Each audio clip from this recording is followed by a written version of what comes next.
So everybody you see here are all roosters. Everybody we have.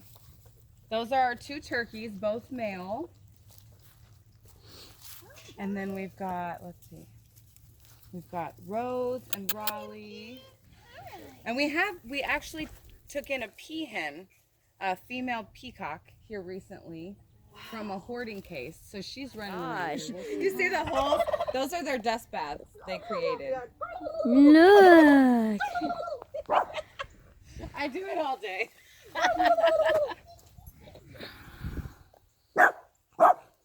Turkey. Who's sniffing me? This is a kitty cat. She's playing with your string.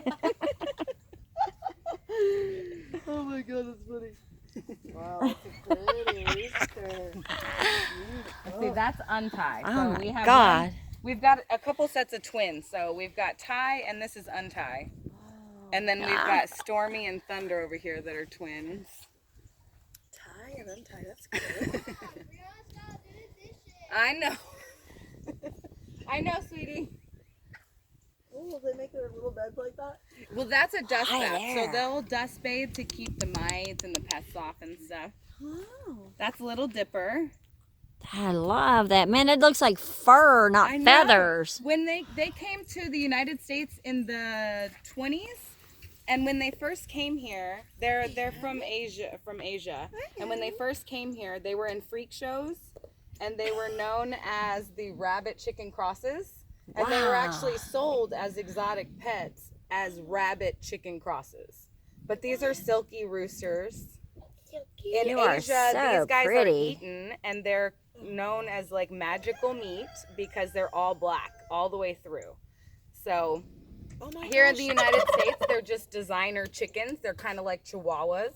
So people get them as pets and stuff, and of course they don't want the roosters. And Wait a minute, so when they're plucked and when they're everything, they're black? their skin is black, their bones are black, their meat is black, is what I've known. I don't know. So these guys, they're from Asia, and it's like a delicacy there. Wow. Look at So- you but here in the guys. United Oh, wow. States, they're just pets. So I've got quite a few of the silky guys. This guy right here, That he's one is a rare breed too. Beautiful. He looks like he'd be all black too. Well, he's a cross between a Samani, and Andalusia. But when we took him in from a breeder, and he was covered in mites and lice. And whenever I let the guy know, I said, you need to check your birds because he's infested. He was like, oh, my birds came to rescue him? Yeah, we took him in because this guy he's a known like dumper. So my husband just went and took in a guy over here. We just released him. His name is Benny. And she said, yeah, he tried to come here and then he sent a friend over here to get my rooster. And so she grilled me. She almost wouldn't let us have him. She was that adamant about finding him a safe place. And so once we gave her enough references, like, it's gonna be okay. I promise you, this is what we do. I promise you. Wow.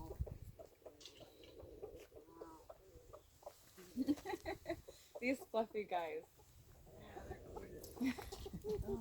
That's Tornado.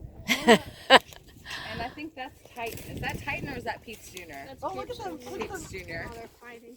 Stop it, you guys. So as the warm weather approaches, Stop it, you guys. we have a couple. That's a fight. That's as bad as it gets. Oh, People really? say, "Wow, So they weren't playing? how did they?" No, they weren't playing. Guys, stop it. But honestly, we don't break up as many fights as we do just trying to explain that that's not a girl.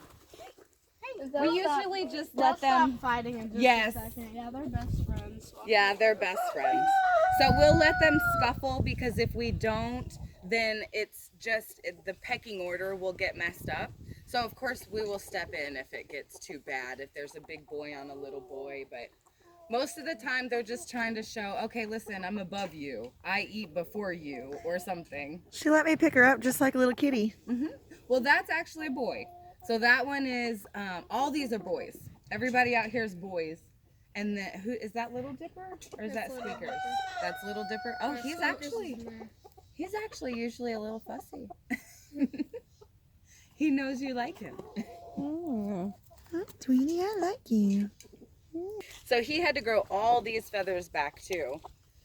We had two. We had another one that was completely featherless, and he was being advertised for dog food. And he was about this guy's size. So Oh, he wow.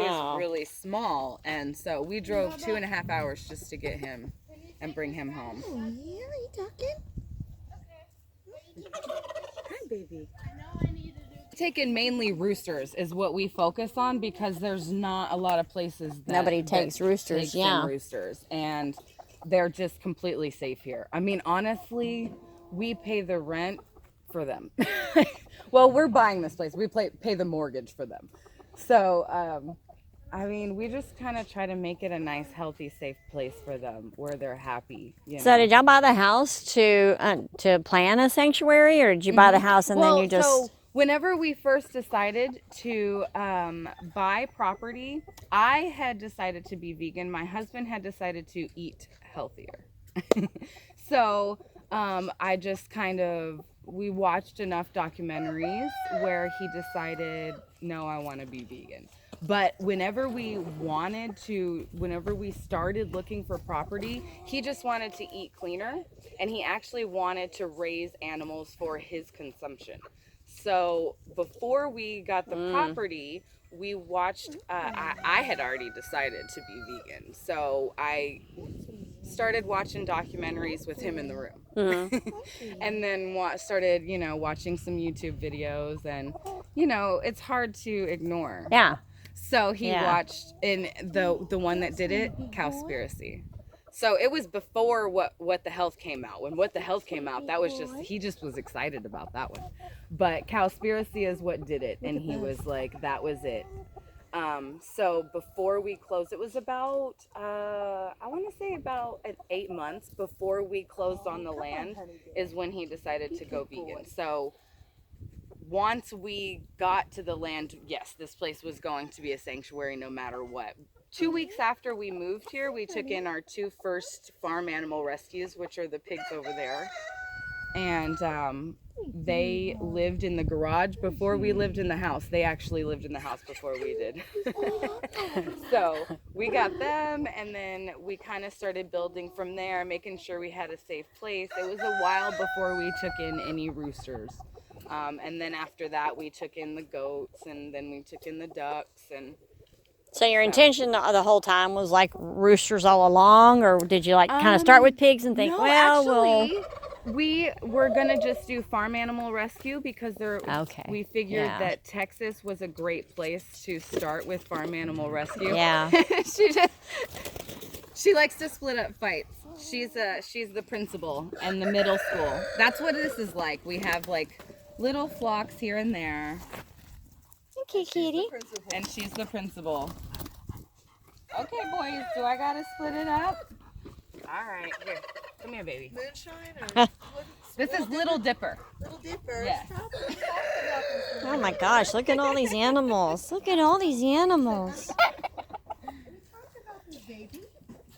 So actually, we had decided to start taking in like chickens and ducks and stuff like that on the property because we knew that we had land that would give them a good life. But we knew, as far as this land, we don't have enough really for cows or horses or such, because you need to rotate them, and we don't really have enough land here right now. But we are trying to purchase some land over here, which would further our abilities to help. Yeah. But I contacted a girl in Greenville who had a sanctuary, and I was asking her about chickens, and she said, have you tried a bachelor flock? Because they really are in need. And I thought, that's crazy. Yeah. I grew up in the city, so I know what everyone else knew about roosters was that they're mean and they fight, and I didn't even know enough about roosters to even consider it. So then, of course, as you learn about more and what's in need, when you start reaching out to other sanctuaries and other rescues and you do research, I felt comfortable enough that I thought that's probably the best way for us to go. So it was really my thought of it being crazy and going, what is she talking about? And then starting research and going, oh, okay. So it looks like they all pretty well get along to me. they do. They really They do. do. So, and I have people come out here to do work that don't know what we do here. And I tell them, you know, this is all roosters. And they're like, what? And they think, the first thing they say is, don't they fight? How do you keep them from killing each other? And I can tell you that's never been an issue. Not that a fight hasn't gotten out of hand that we didn't need to separate. But, you know, we've never had anyone, you know. What I want to know is, do you ever have a bunch of them that are doing a cock-a-doodle-doo at the same time? Absolutely. Or do they get started really? All the time. I can Almost. imagine. Oh my Yeah, God. We've definitely learned to tune it out, but if, like, it could be 2 o'clock in the morning and a car drives Really? by and they may hear the car and somebody's like, hey, there's something going on. And then all the way across the yard, because we have chickens that sleep over here. In the Oh barn. my God. And, you'll hear it over here and then over there. And then, you know, I have one that lives on my front porch. He's outside in the yard now, but, you know, it can go on and on. But there's never not someone talking. So they kind of get each other going like dogs when they start howling in the neighborhood. Oh, absolutely. Oh my definitely. God. I can just imagine that with all of these roosters. Definitely. They have different calls. If something flies over, they make a noise and they'll alert each other. And then Oh my gosh. if something is on the ground that they don't know, they have a certain call and they'll let each Really? other know. Oh, yeah. I did not know The that. other one decided to lay right next to me. I told That you. is so interesting. They're frenemies. They're frenemies. They're like old school, what is it? Paris Hilton, Lindsay Lohan? There you That's go. what they are, definitely. So how long have y'all been here now? We just started our 3rd year here. So we've been here for 2 full years. So the first year we lived here, we didn't even have electricity. We lived here for a full year with just a generator. And the generator, and that was the year we had like 114-degree weather. And then the winter we had like 14-degree weather. It was the craziest year. So, and the generator that year did not power our heater. It wasn't strong enough to power the heater or air conditioner. So we lived in bathing suits and hoodies and sweats that year. So, and at night we turned the generator off. So, you know, if it was freezing cold, we had like 10 blankets on us. Oh my gosh. And of course we homeschool here, so it was really like getting back to the roots. So homeschool's really easy in the year 2019. Yeah. With you know, internet and so many apps and programs and Amazon. I just order things all the time. And I wash clothes in a kiddie pool and, you know, just tried to build the place up and so that we could get ready for all of this. So